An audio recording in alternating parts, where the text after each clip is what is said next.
diciptakan sebagai makhluk yang paling baik dan indah. Saat ini, masalah halal dan haram begitu sentral dalam pandangan kaum muslimin. Hal ini tidak terlepas dari batasan antara hak dan yang batil atau lebih jauh antara surga dan neraka. Halal, halla, yahillu, hilan yang artinya membebaskan, melepaskan, memecahkan, membubarkan, dan membolehkan adalah segala sesuatu yang menyebabkan seseorang tidak dihukum jika menggunakannya. Istilah ini dalam kosakata sehari-hari lebih sering digunakan untuk merujuk kepada makanan dan minuman yang diizinkan untuk dikonsumsi menurut Islam. Pengertian dan contoh makanan halal. Halal adalah sesuatu yang diperbolehkan oleh syariat Islam untuk dilakukan, digunakan, atau diusahakan karena telah terurai tali atau ikatan yang mencegahnya atau unsur yang membahayakannya dengan disertai perhatian cara memperolehnya, bukan dengan hasil muamalah yang dilarang. Mendengar kata halal tak bisa dipisahkan dengan lawan katanya yaitu haram.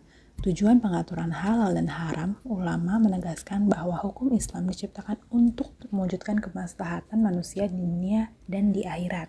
Makanan merupakan kebutuhan primer sehari-hari manusia. Dalam memilih makanan, kebanyakan konsumen lebih mengutamakan cita rasa makanan dan kurang memperdulikan kehalalannya. Padahal, sebagai muslim kita harus mentaati perintah Allah Subhanahu wa taala yang mana kita harus mengkonsumsi makanan halal dan thayyib.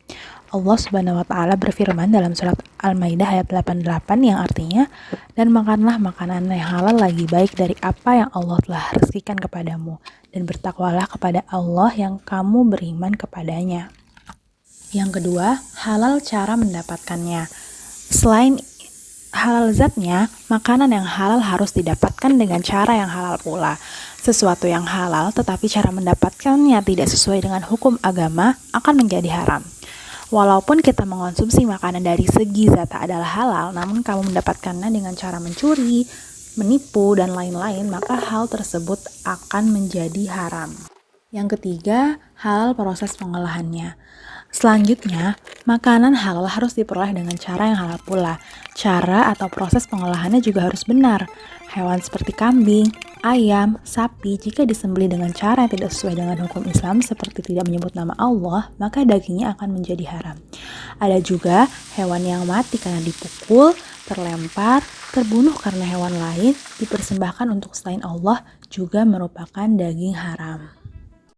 Tujuan pencantuman logo halal pada produk makanan dan minuman adalah untuk melindungi hak-hak konsumen muslimin terhadap produk yang tidak halal, memberikan kepastian hukum kepada konsumen muslim bahwa produk makanan dan minuman tersebut benar-benar halal sesuai dengan yang disyariatkan oleh hukum Islam. Konsumen muslim tidak akan ragu-ragu membeli produk makanan dan minuman karena pada kemasan produk makanan dan minuman tercantum logo halal dan mencegah konsumen muslim terhadap produk yang tidak halal. Jika produk makanan dan minuman tidak halal sesuai Undang-Undang Produk Jaminan Halal, pelaku usaha berkewajiban untuk memberikan tanda pada produk makanan dan minuman tersebut tidak halal. Tanda dapat dalam bentuk gambar, seperti kalau di Bali di tempat makanan dan minuman yang mengandung unsur babi, terdapat gambar babi. Ini berarti pelaku usahanya jujur, karena dalam Undang-Undang Perlindungan Konsumen, pelaku usaha berkewajiban untuk memberikan informasi mengenai komposisi pada produk makanan dan minuman. Selayaknya pelaku usaha di Indonesia yang memperdagangkan produk makanan dan minuman memberikan informasi yang jelas, jujur mengenai komposisi, kehalalan produk makanan dan minuman yang diperdagangkan untuk melindungi hak-hak konsumen muslim terhadap produk yang tidak halal. Berikut alur sertifikasi halal. Produsen mengajukan permohonan sertifikasi halal ke Sekretariat LPPOM MUI dengan mengisi borang, mendaftarkan seluruh produk, lokasi produk, pabrik pengemasan, dan tempat makan, menu yang dijual, gerai, dapur, serta gudang.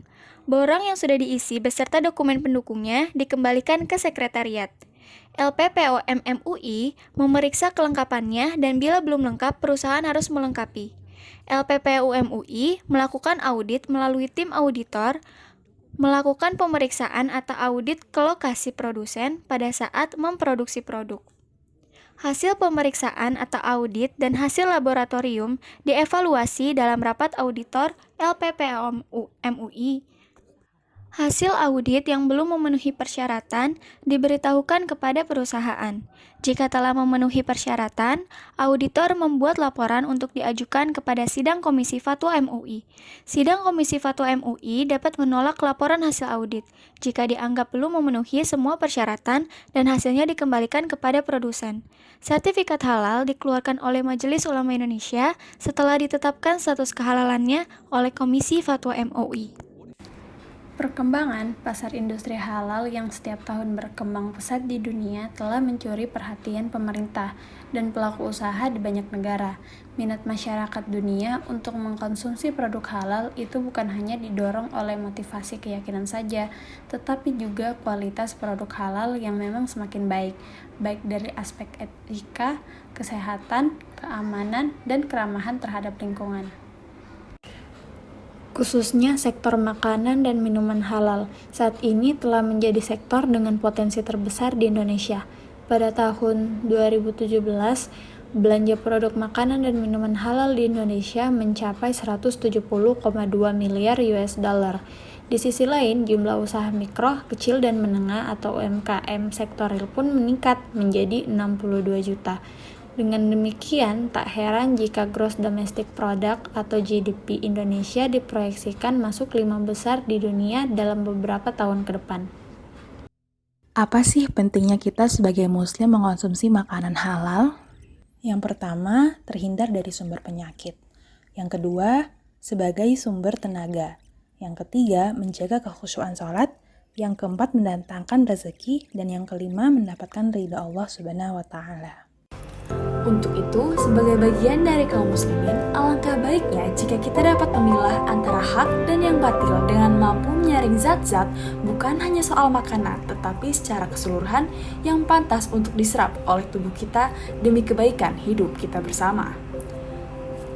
Halal is a must, not just about what we eat, but also what we wear and what we love.